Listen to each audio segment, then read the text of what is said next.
Hi everybody.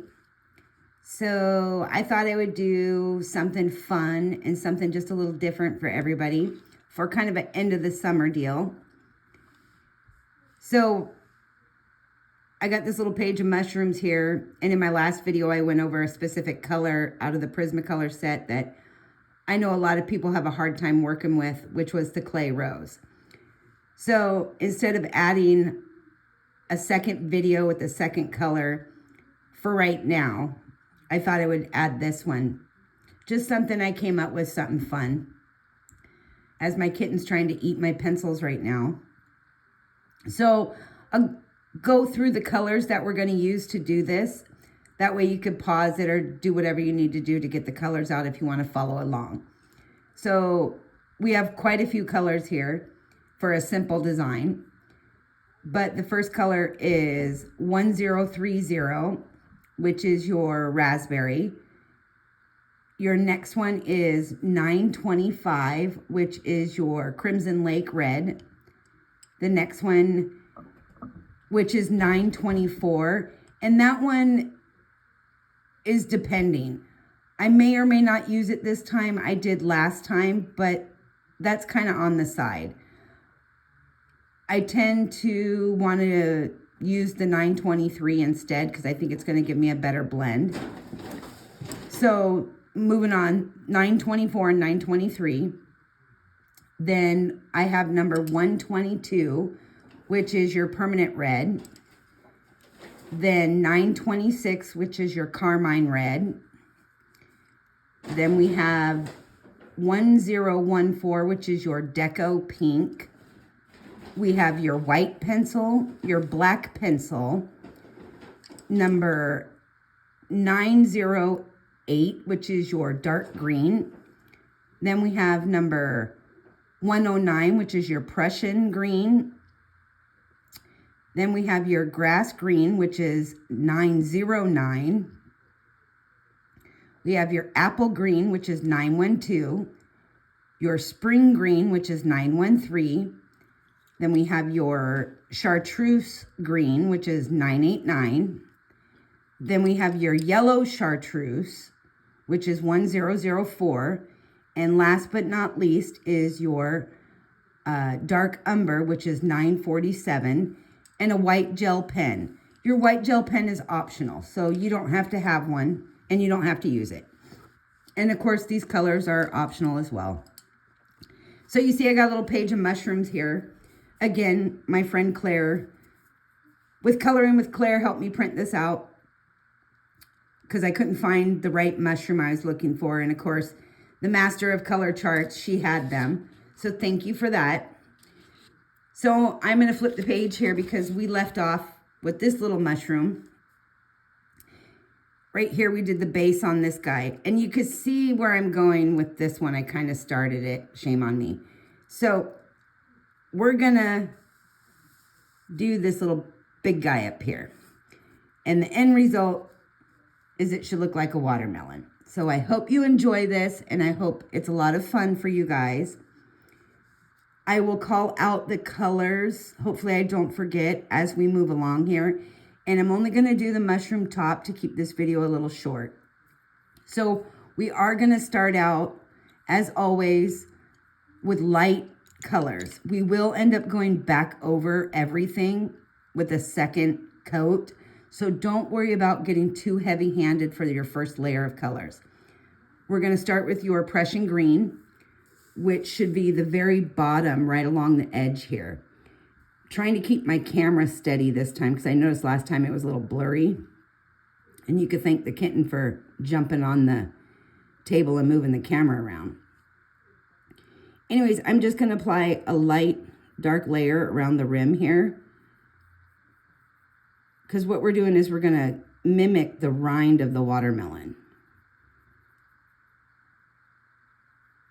And you don't have to do a heavy coat because we have quite a few greens to add to this rind to make it look truly like a watermelon. So I'm just going to follow that line Jumping around here, trying not to move too much.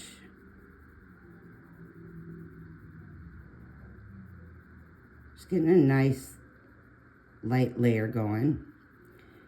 I do like to lay out my colors before I go all in, and that's just a habit I have. You can do it or you can choose not to, and sometimes I do it just so I know where I'm going to put my color, and it does help, especially when you're doing a lot of blending when creating something like this. You want to get a nice even blend. So you want to know where your colors start and begin. And you got those lighter and darker color variations. Okay, so you can see I'm just going to give that light layer. And along that black line, you can get a little heavy with your pencil along that dark line. That way it kind of blends away. But don't stress that black line, because we will come back in later with our black pencil. So don't worry too much about it. Not at this point anyway. Finishing touches is always where your project shines, in my opinion, because that's what makes it look great. Okay, so there's your first color. Your next color is going to be your dark green. And we are just going to go right over top of it and then up a little bit. Oops, I grabbed the wrong one. Let's try that again, dark green. So I'm just using small circles and a light layer, and you can see I'm just mixing the two colors together. And you'll see that first coat of dark green is getting a little darker because I'm adding dark green over that Prussian dark green. But I'm not making too thick of a base there. We don't want too much rind.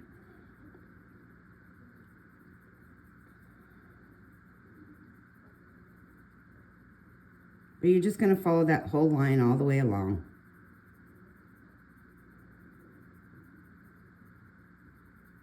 And again, I'm just doing a light layer, not real heavy.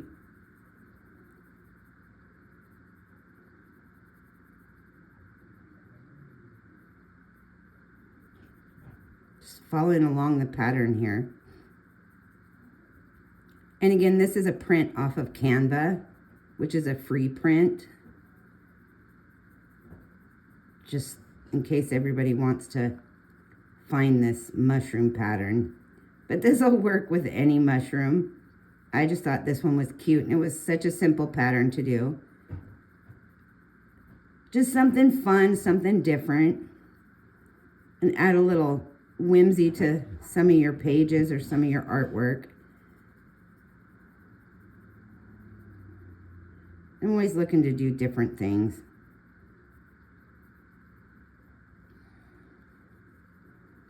Especially in some of my Clara books.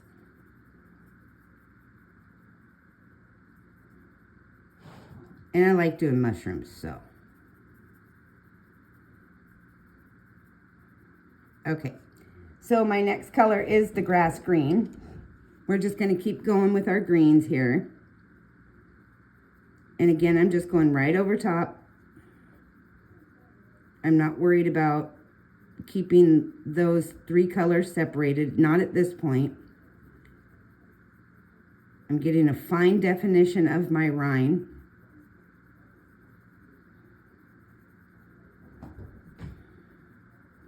Trying to keep my hand out of the view so you guys can see, so hopefully you can. It's hard to see the video while I'm doing it.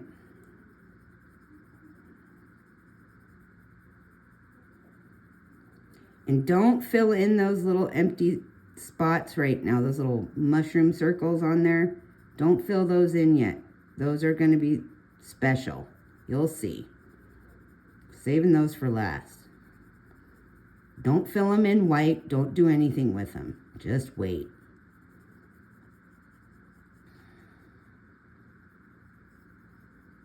pulling a little bit of this dark green in with the grass green. And you will see that that base is getting darker and darker as the color moving upwards is getting lighter. And that's what you want.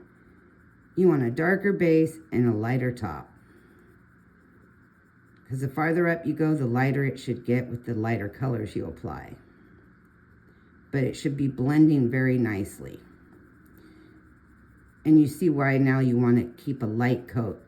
The reason is so you can keep applying layers over layers over layers without burnishing your paper. And your colors will blend very well. It's all about that soft touch with Prismacolors. For some reason I got that weird white line going there. Must have a scratch on my paper. Okay, so now I'm going to move to the apple green. And again, I'm just going to blend upward. I'm not going to quite go all the way down over the darkest part, but I am going to make sure to cover the grass green with the apple green. And I'm just bringing it up just a little bit.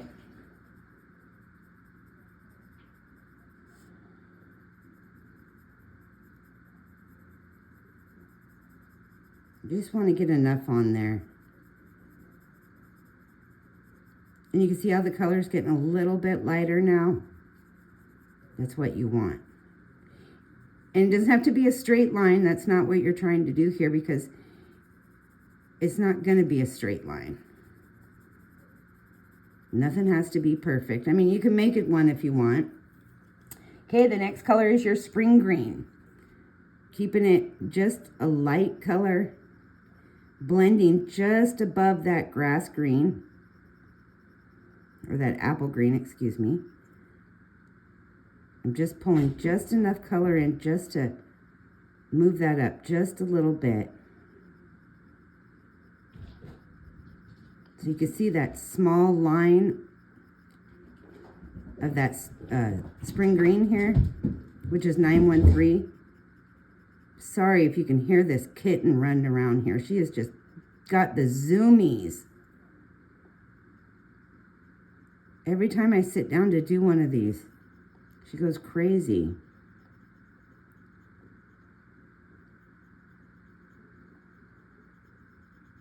Okay. We've got this spring green going. That's starting to get some definite distinction now. All right, we're going to grab that chartreuse green, and we're going to be keeping it right at that spring green level. We don't want to go too much higher here,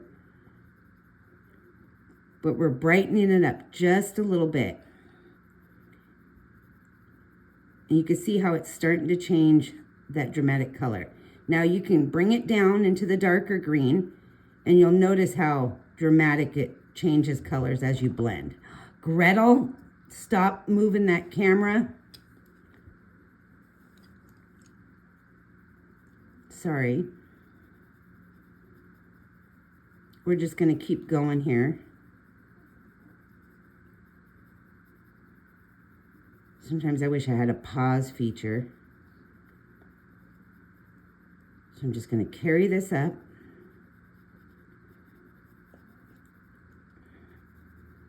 And if you need to add a little bit more of your dark green at the bottom, you can, and you'll come back down over this. Like I said, I like to put down a base coat before I do finishing touches, just so I know where I'm at. Okay, so your next one is that yellow, that chartreuse yellow. So we're gonna go right over, and we're not gonna bring that yellow down. We're just gonna do a fine line of it right above that green. And you'll see why in just a second. It's our next color that's really gonna matter here.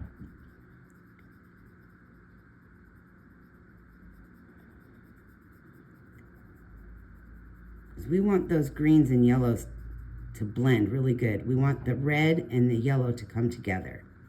Okay, so you can kind of see where that line is there. And don't worry right now too much that you have that line. It's not the end of the world. You're going to take your white pencil. I know, crazy, right? So just put a white line. Don't worry, you probably can't see it, it's fine. We're just going right along that yellow line.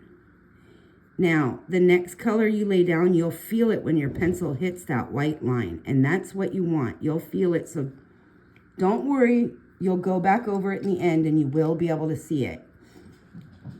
Now, after you've done your white, you're going to grab that deco pink.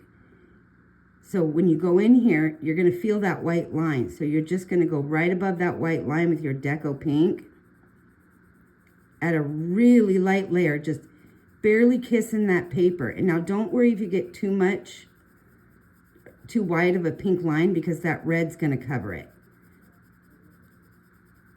So you'll see here how when my pencil hits that white line, I can feel it. And your pencil will change a color, so it'll dull down that pink. Oh, Gretel, stop. Every time she jumps up here, she moves that camera. Okay, so we're gonna go along this line here, all the way across. I'm trying not to speed up on you, but she's just gonna be a heathen.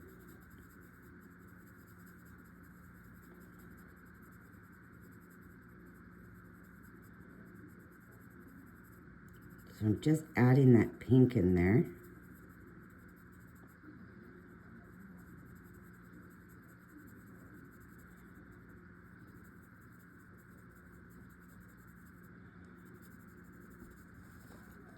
Okay, so I've got that nice pink line in there. Now, I'm going to skip all the way to the top, and I'm going to grab my raspberry, the very dark red. We're just going to leave that for right now, and it's unfinished, and that's fine. And you're going to go and you're going to put your top darkest color. It seems opposite of what you would normally do when you're doing your mushrooms, which is light at the top. But trust me on this, it looks really cool. I've done a few as practice, and I've played with them a couple different ways.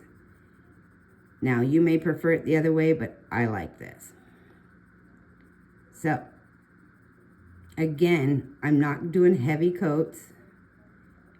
You can see I'm just doing small, light circles, keeping my hand at the farthest away from the tip of the pencil, which helps you not press hard.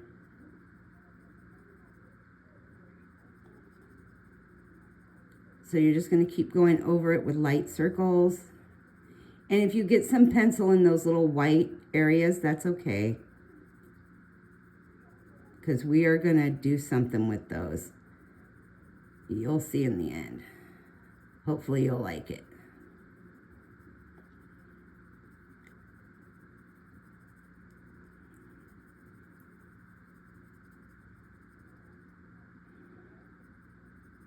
So, I'm just going to keep going over this. You'll notice it'll get heavier and heavier as you keep layering up.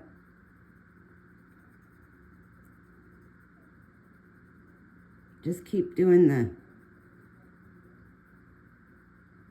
layers over and over. And I know some people get impatient and they want to press really hard just to get it over with. But remember, once you do that, you burnish the paper and you can't add more color. And so that's where some people get frustrated and they can't blend, or they see lines, color lines in their paper, where they can no longer blend the two colors together because they've burnished the paper right there, and the paper will no longer allow you to integrate the color. And believe it or not, you can still do it even when you're using a light touch.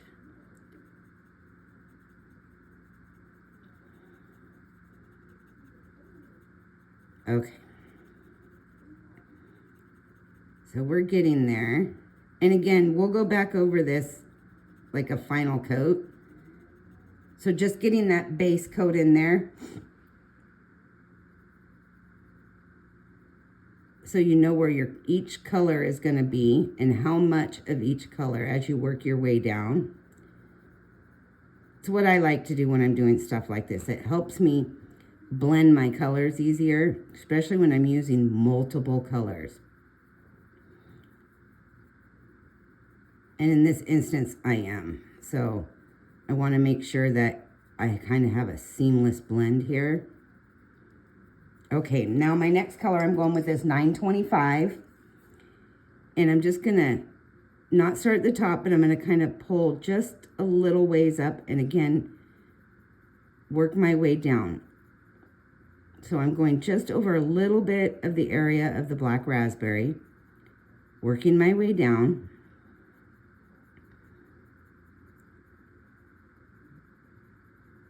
And again, light circles. Now, this little area here, I'm going to leave a little open white spot just for reflection. Kind of like an uplight area. So that's why we didn't go all the way over with that. Doesn't have to be a big spot, but you can go bigger or smaller, whatever you choose. Okay.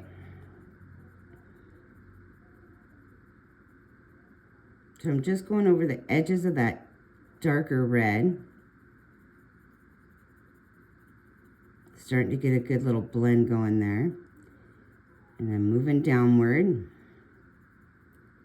And now remember, this don't have to be perfect. Your lines don't have to be perfectly straight. Okay, so now I'm going to move to my next color, which I chose to skip 924 and go right to 923. That's my personal choice because I think it shows a greater definition and color change. The 924 doesn't give me the color change I want once it's blended. So I'm just gonna very gently go over some of the edges here of that previous color. Small circles.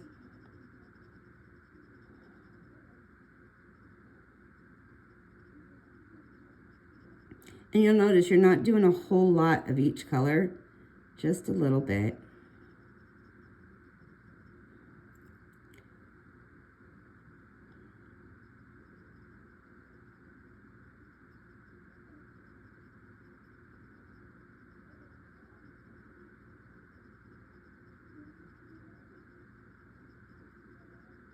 Just going to keep working your way around until you get a nice coat.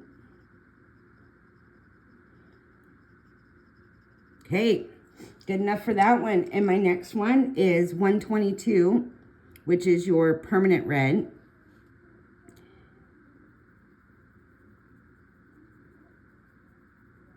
And we're going to go up. Remember, don't bring this permanent red all the way to your pink line. Leave just enough space to add that final red in there.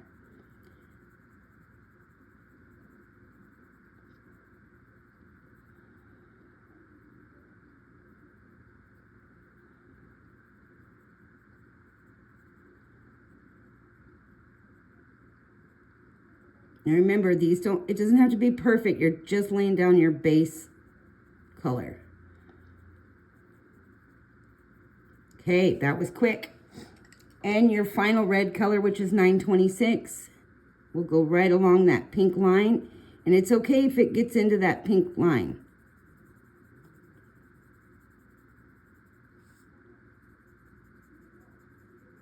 Doesn't have to be perfect, because when you look at a watermelon, it's not perfect.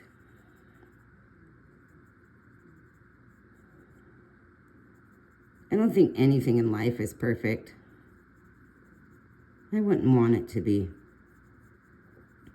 Okay, so there we go. Now what you can do is start back at the top with your dark color and just repeat that process. Now you can go a little heavier with your blending techniques with your colors, because now you know exactly where you're going to place those colors. So it's going to be easier for you to lay down more of that color and get more of that blend going.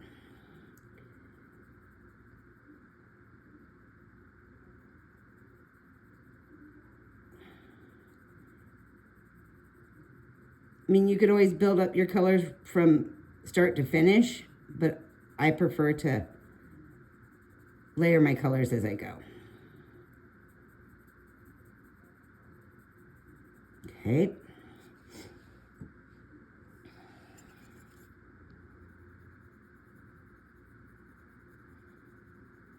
And I'm just repeating the colors. That's all I'm doing, just like we did in the beginning.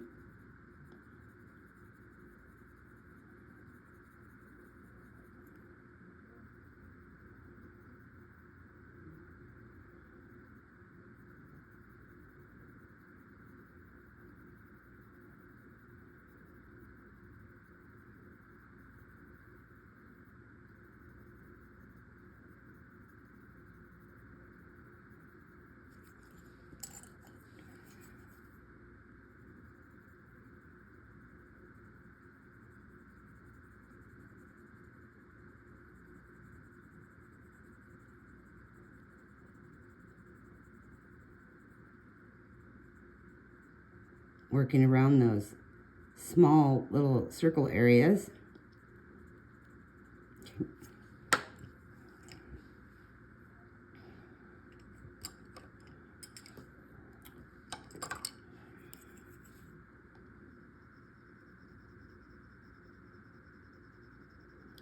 Now when you start doing this, make sure you're not forgetting to bring your previous color down, because you want to blend that line there, because that's important. So you can bring your color up just a little bit and pull down that previous color.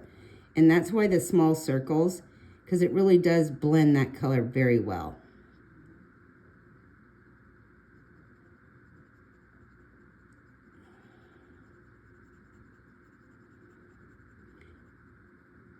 And you want to still want to avoid burnishing at this point. You want to try to save that till the end. Your finishing touches, so to say.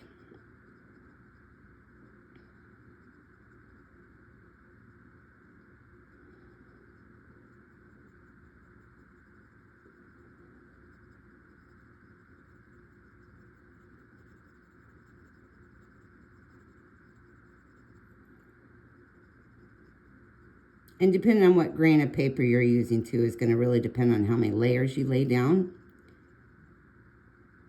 So if you don't do it in 1 or 2 layers, that's all right. Don't worry about it. Sometimes it takes people more layers, and you just got to get a feel for what paper you have and what paper you're using, how many it takes.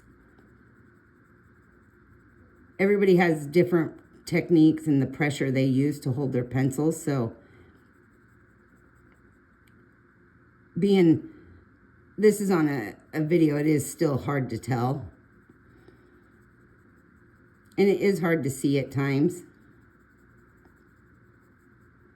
That's why that cat drives me crazy when she jiggles my camera for me.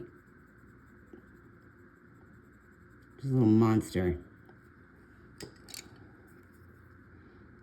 So I'm going to come in here with my 926. And this is not, even though I'm going to put this heavier layer 926 here, this is not the last time I'm going to pick up this 926.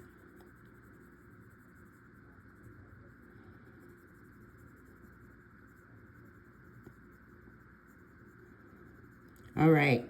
So now what I'm going to do is I'm going to pick up that pink again. And I'm going to blend that fine line there, right at that light pink white line. And I'm pulling down that red.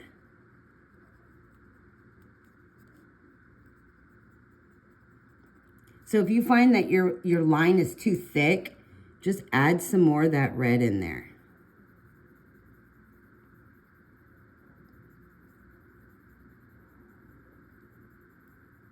In some spots, my line is just too heavy there. I want a definite line, but I don't want a super thick line. Because the pink is just to add that variation for that defining white line there on that rind of the watermelon.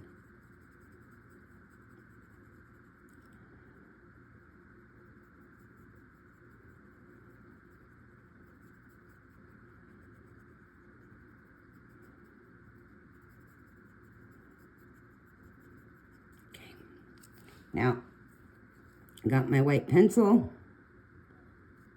I'm going to come in here just that little white line there.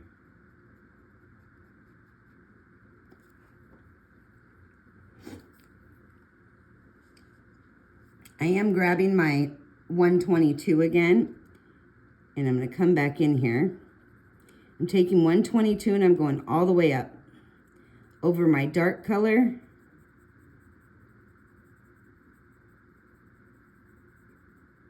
And I'm mixing all these colors with 122.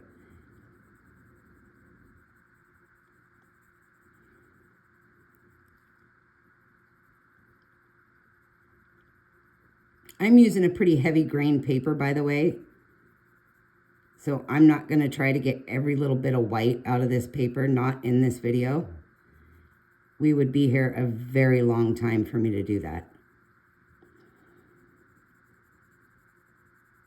So as you can see, the colors are starting to blend together really well.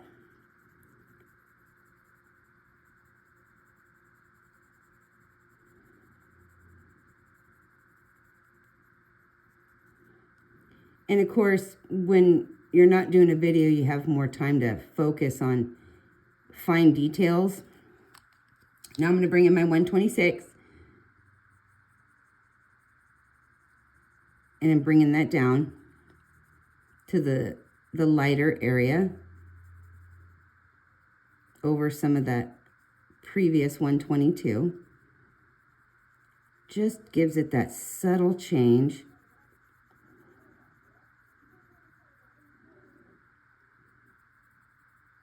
Come up here around the edges of that white part.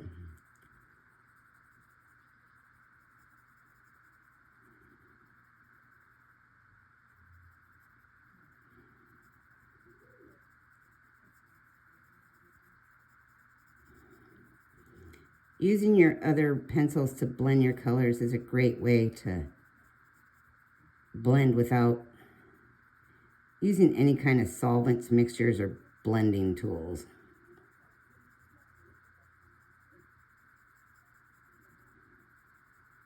Okay, now I'm going to grab my chartreuse green. I want to get a little more up in here.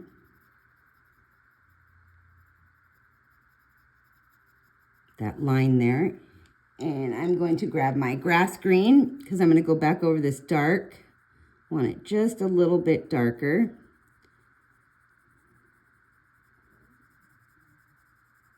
So along the bottom here.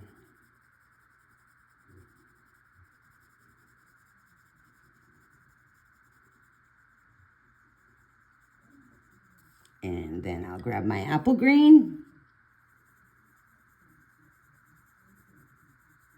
So you can see when I mentioned previously that you'll come back over this.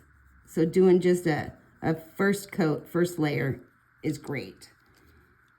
And I'm going to grab my chartreuse again. And we'll just run over this.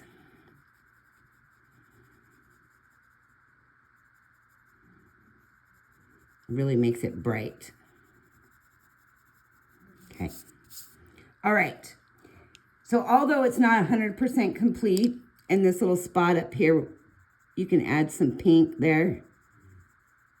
And then take your white pencil and go over that pink area to blend it.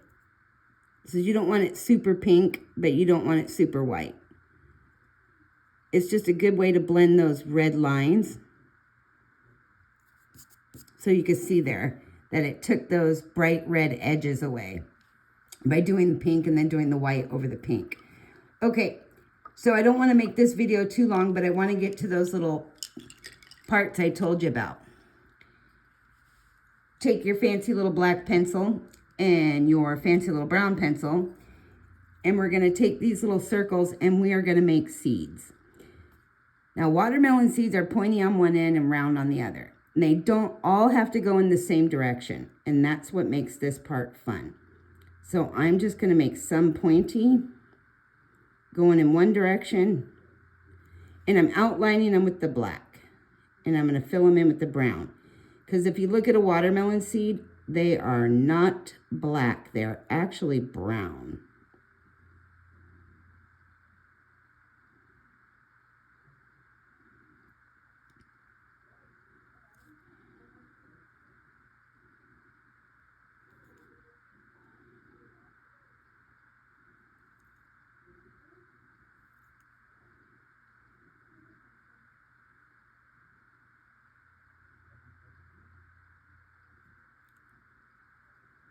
So you're going to have to get that little point on there. It can be a little difficult over some of them. And I am not a sketch artist by any means. Ugh, my stick figures always look terrible.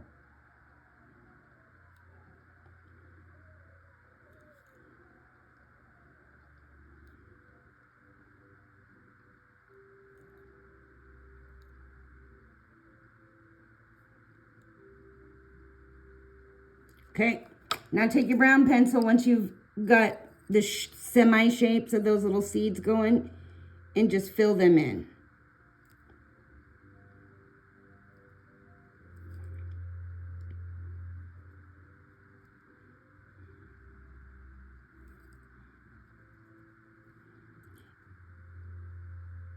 In the video the other day, I showed you how to do the stem.